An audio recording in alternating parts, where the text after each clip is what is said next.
ಜವನಗೊಂಡನಹಳ್ಳಿ ಬಂದ್ಗೆ ರೈತ ಸಭೆಯಲ್ಲಿ ಮೂಡಿಬಂದ ಒಮ್ಮತದ ತೀರ್ಮಾನ.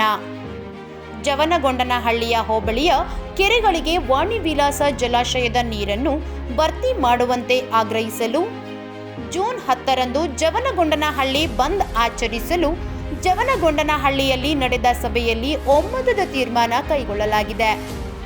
ಹೋಬಳಿಯ ಪ್ರತಿ ಗ್ರಾಮದಲ್ಲೂ ನೀರಿನ ಅನಿವಾರ್ಯತೆಯ ಬಗ್ಗೆ ಜಾಗೃತಿ ಸಭೆ ನಡೆಸಿ ಬಂದ್ನಲ್ಲಿ ಹೆಚ್ಚು ಜನರು ಪಾಲ್ಗೊಳ್ಳುವಂತೆ ಮಾಡಬೇಕು ಎಂದು ರೈತ ಮುಖಂಡ ಕೆಟಿ ತಿಪ್ಪೇಸ್ವಾಮಿ ಸಲಹೆ ನೀಡಿದರು. ಮತ್ತಷ್ಟು ಸುದ್ದಿಗಳಿಗಾಗಿ ಸಿಟಿ ಚಾನೆಲ್ ಚಳ್ಳಕೆರೆ ಸಬ್ಸ್ಕ್ರೈಬ್ ಮಾಡಿ. ನಮ್ಮ ಚಳ್ಳಕೆರೆ ಟಿವಿಯನ್ನು ಪ್ರತಿದಿನ ಸಂಜೆ 8 ಗಂಟೆಗೆ ವೀಕ್ಷಿಸಿ.